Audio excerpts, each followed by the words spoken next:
Hello, I'm a side reviewer, and this is my review of the Samsung NX100. This is also a quick video test because I'm going to be recording this video with the Samsung NX10 digital camera. The camera comes with a standard 20 to 50mm eye function lens. The lens uses Samsung's NX mount, so you can't attach any lens you want directly, but Samsung does sell adapters in case if you want to fit special lenses to it. The lens has a built-in function button so you can access various settings very quickly, and the focus wheel will act as a navigation for swapping through the settings. The lens also features a special lock switch which will allow you to contract the lens inside itself for portability, and then when you have to use it, you just turn the zoom wheel on the lens like you're zooming in on an image, and the lens will expand back in its original position, allowing you to take photos and videos.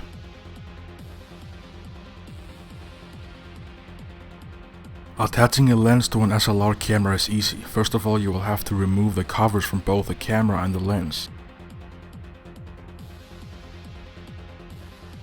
Now you just have to make sure that the two red dots align with each other, and that way you will know that you are attaching the lens the correct way. You want to do this pretty fast because you don't want to get any dust between the lens and the camera body. On the front of the camera you will just find the autofocus light. On the left side of the camera you will find an AV out USB combination port, a port for a remote shutter release, a 9V optional power input, and a very small HDMI port, as well as the quick preview button. On the bottom of the camera you will find your standard tripod mount and the battery compartment, which also houses the SD memory card. As you can see, it is positioned at the very end of the camera, so if you have the camera on a tripod you can access the battery and the memory card without having to remove the camera from the tripod. The right side of the camera is completely blank except for one of the attachments for the included neck strap. On the top of the camera you will find your smart shoe port, where you can attach anything from viewfinders to flashes and GPS units. Next to that you will find the built-in microphone and the wheel that sets the camera's mode and settings. Next to that you will find one of your navigation wheels, the shutter release, the speaker, and the on and off switch. On the back of the camera you will find all of your buttons and the second navigation wheel.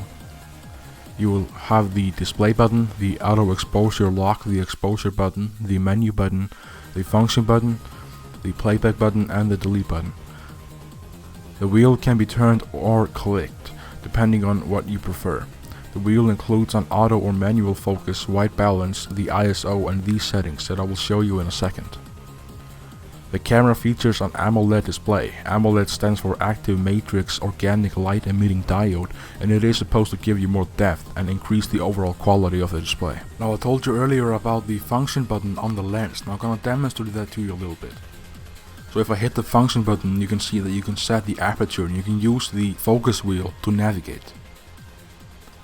If you click it again, you will get access to different white balance settings.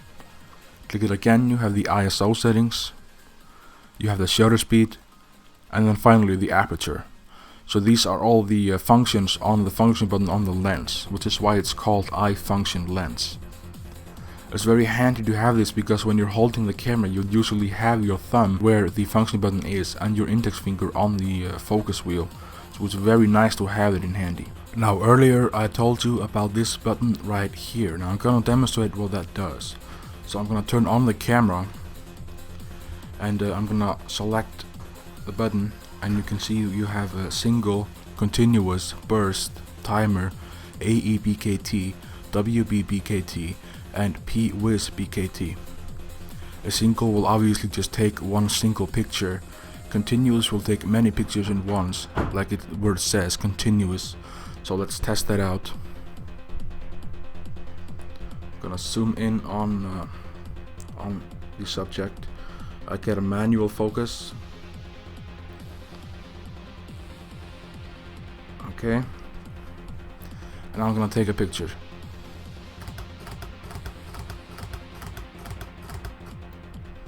Okay, so it took this many pictures, and here you can see the buffer light. Now let's test the autofocus real quick. I'm gonna get the picture out of focus. I'm gonna zoom out and I'm gonna set it to autofocus real quick. I'm gonna zoom in. I'm just gonna make it take a single picture.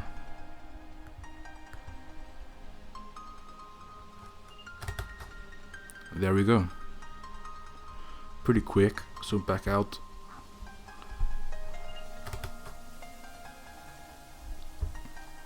So it does a really good job.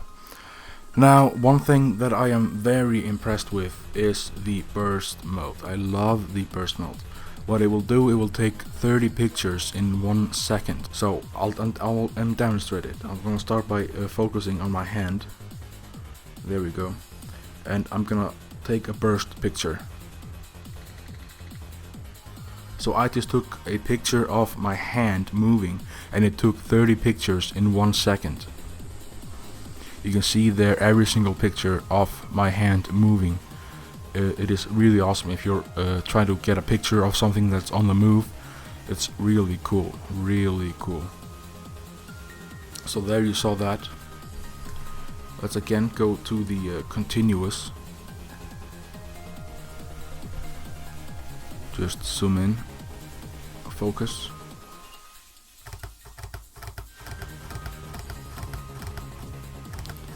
So that's pretty cool. Now the next test. I have the camera turned off, and I'm gonna demonstrate how quick it is to turn on and take a picture.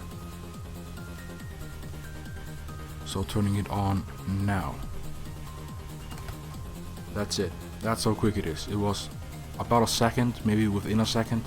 Really cool. This is a DSLR camera, but as you can see, it's a lot slimmer than regular DSLR cameras.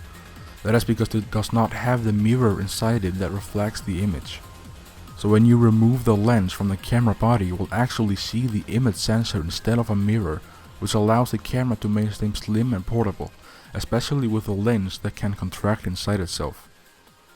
On the top of the camera you will see this little part here, and that actually helps you holding the camera comfortably, and here on the back is a little cut to rest your thumb. So the idea is you have the middle finger under this piece, your index finger on the shutter release, and your thumb in the little cut over here. I really like this camera. It is comfortable, it takes great pictures and videos. It has a very user-friendly menu system, and it's great to operate. So if you're an amateur photographer and you want to go a little further than your regular point and shoot camera, this camera will be great for you. But if you want a camera that's a little more professional looking and still slim, you can check out the Samsung NX100 that I used to film this video review. I'll be bringing you a review of the NX100 very soon, so stay tuned. Thank you very much for watching. Feel free to leave a comment telling me your opinion of the camera or on the review. Also, don't forget to subscribe.